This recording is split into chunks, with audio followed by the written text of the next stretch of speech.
Okay, today we will do the revision of trigonometry.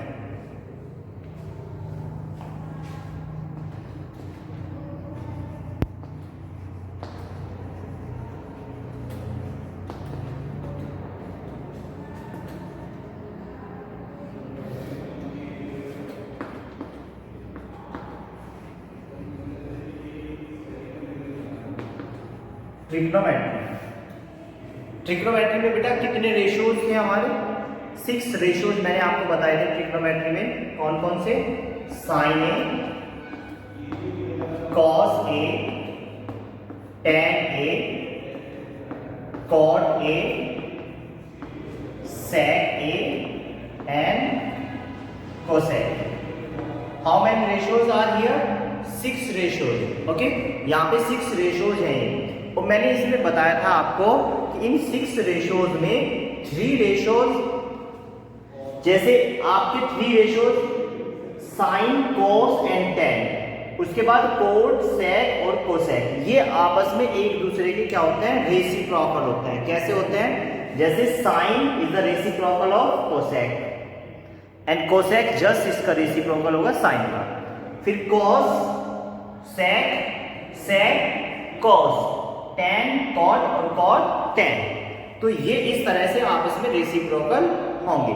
जैसे suppose that we can write sine A equal to 1 upon cosec A. Sine A को क्या लिख सकता हूं मैं? 1 upon cosec A. And cosec A को मैं लिख सकता हूं 1 upon sine. Clear? Sine A को मैं 1 अपॉन कोसेक ए लिख सकता हूं, ऐसे ही कोसेक ए को 1 अपॉन साइन ए में लिख सकता हूं। उसके बाद हम क्या कर सकते हैं? कोस ए को 1 अपॉन सेक ए में लिख सकता हूं और सेक ए को 1 अपॉन कोस ए लिख सकते हैं। Is that clear? Ten A we can write 1 upon cot A, और cot A we can write 1 upon tan।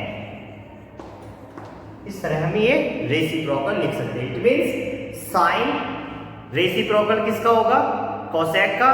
Cosec sine, cos sec, sec cos का, टेन कॉट और cot tan. Is that clear? 1 upon sine A equal to cosec A होगा, 1 upon cosec A equal to sine A होगा, 1 upon cos A equal to sec A होगा और 1 upon sec A is equal to cos A होगा। 1 upon tan A equal to 1 upon tan A equal to cot A होगा और 1 upon cot A equal to क्या होगा बेटा? Tan A. Is that clear?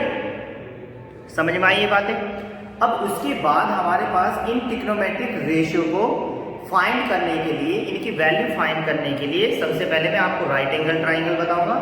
पूरा जो आपका ट्रिग्नोमेट्री है किसमें डिपेंड है?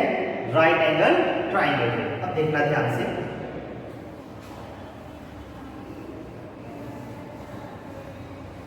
Now this is the right angle triangle.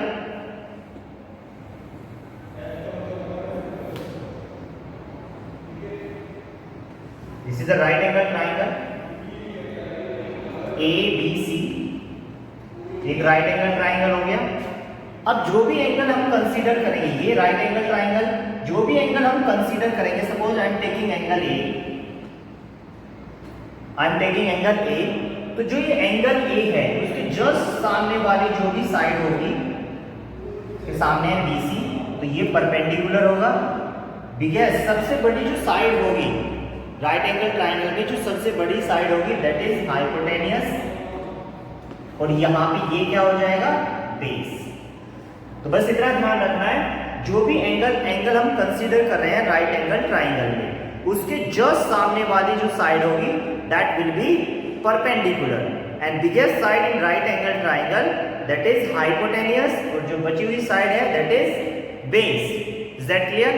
यहां से एक थ्योरम आती है Pythagoras theorem, right angle triangle में यूज होती है। पाइथागोरस थ्योरम इज हाइपोटेनियस का square equal to perpendicular square plus base square, hypotenuse square equal to perpendicular square plus base square, right. It is the Pythagoras theorem, इसमें कोई doubt नहीं है। यहाँ पे इस पाइथागोरस थ्योरम को कैसे यूज करते हैं, अगर मुझे यहाँ से हाइपोटेनियस की वैल्यू चाहिए तो मैं यूज कर सकता हूँ formula perpendicular square plus base square, और अगर यहाँ से मुझे परपेंडिकुलर की वैल्यू चाहिए तो यहाँ से ये बेस मैं इधर ले जाऊंगा, तो परपेंडिकुलर की आप आंसर फाइंड कर सकते हो, hypotenuse square minus base square equal to perpendicular square, right. ऐसे ही आप बेस फाइंड करना चाह रहे हो तो आप क्या करोगे, इसको इधर ले जाओगे, hypotenuse square minus perpendicular square equal to base square. तो ये पाइथागोरस थ्योरम है, ठीक है। उसके बाद हम क्या करेंगे, उसके बाद हमें इन जो 6 ट्रिग्नोमेट्रिक रेशियो मैंने लिखे हुए हैं, साइन, कॉस, टेन, कॉट, सेक और कोसेक, इसमें मैंने बता दिया था आपको कि जो साइन है, sine is the trigonometric ratio और ए इसका एंगल होता है। साइन ए कैसे बना, sine is the trigonometric ratio और ए क्या है, एक एंगल, राइट। अब इनकी वैल्यू हम फाइंड करेंगे, sine A, cos A, tan A, cot A, sec A और कोसेक ए की वैल्यू। अब कैसे फाइंड करेंगे, ध्यान से देखना, by using right angle triangle.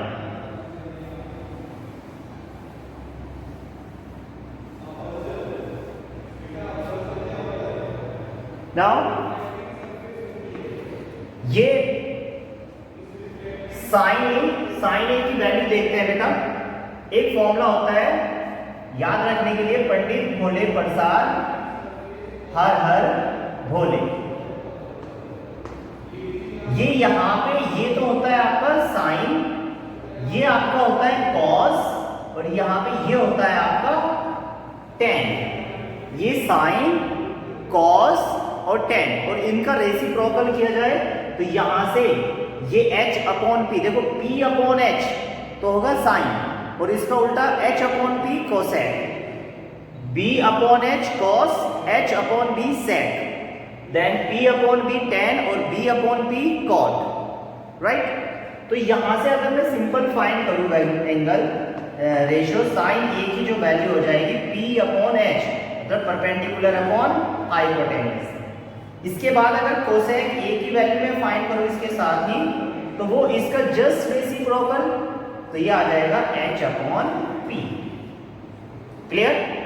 Now यहां से अगर मैं कोस a की वैल्यू फाइंड करूं तो what is b upon h, ये b अपॉन h आ जाएगा बेटा, b अपॉन h, और यहां से सेक a की वैल्यू फाइंड करूं तो h upon b। Is that clear? Sec a की value h upon b।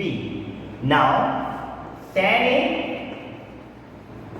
Value is perpendicular upon base और just reciprocal cot a equal to base upon perpendicular. तो इस तरह में इन रेशियोज की वैल्यू को फाइंड कर सकता हूं। Sine a is equal to perpendicular upon hypotenuse, then इसका उल्टा cosec A hypotenuse upon perpendicular, right. Clear है ना बात। Then cos A is equal to base upon hypotenuse और sec A is equal to hypotenuse upon base.